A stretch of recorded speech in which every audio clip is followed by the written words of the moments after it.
what they've learned at teacher training college or whatever, they take what they're told to teach in the curriculum, and they teach it, repeating, repeating, repeating. All over society, it's just repeaters. How do you know that? Well, it says that in this book. Well, how does he know that? Doctor repeaters, repeating what the drug reps have told them. Repeating what the medical schools have told them. Oh, and don't you dare go out of this little box, otherwise you get struck off. But it's working, I don't care. Repeater, repeater, repeater. Round and round. Scientists repeaters. We've got scientists repeating the song sheet. Global warming goes by carbon emissions because it says so.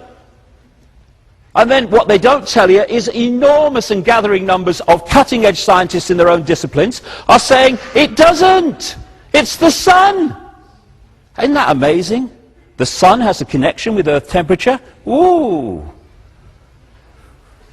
Repeater, repeater, repeater. Then there's journalists. Oh, classic repeaters. You see, what real journalists do is they take the official version of events and they look at it and they see if it stands up, and then they communicate that to the people. What repeater journalists do, 90-odd% these days, unfortunately, is they take the official version of events and they turn around and they pass it on to the people. And so instead of being journalists, they are simply public relations officers for the official version of events and life.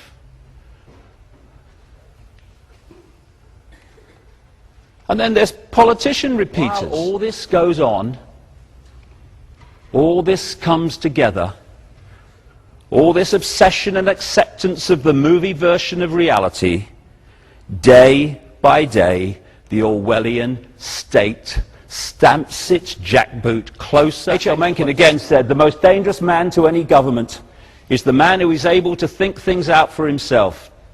Almost inevitably, he comes to the conclusion that the government he lives under is dishonest, insane, and intolerable. Why is that? Because governments are not there to serve people. They are there to control people and direct people down a certain agenda road.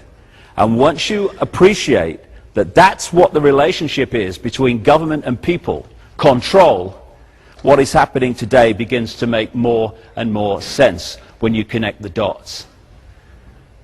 We have the movie version of events, which hear on the television news and in the newspapers and stuff. And then we have the secret agenda behind the scenes, which is obscured and covered by the movie version of events. And without puppet people, it could not be possible.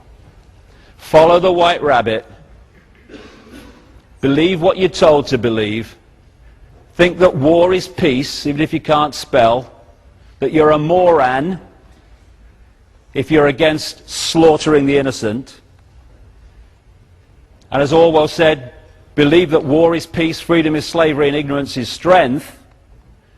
And amazing things are allowed to happen by the vast majority, by the very few. You can pepper bomb cities of civilians and get away with it.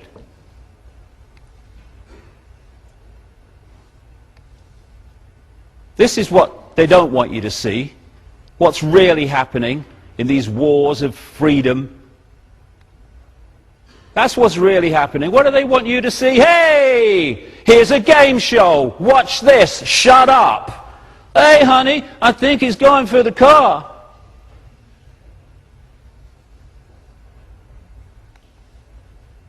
Liberation. This is what they don't want you to see about what's really happening. Instead, let's have a moral debate about Janet Jackson's breast at the Super Bowl. I'm morally outraged that this should happen. There was a moral outrage across America when this happened at the Super Bowl a couple of years ago or so. Where's the moral outrage Where's the real immorality? This is what depleted uranium does to Iraqi kids. But never mind, hey, Jerry Springer's on. Hey, we've got some boneheads here being manipulated to have a fight on live television. Hey, honey, he's going to hit him. It's a mind game. People said in very large numbers in the early 1990s that I was crazy, insane, having a midlife crisis. I'm sure many people still think the same. But I tell you what,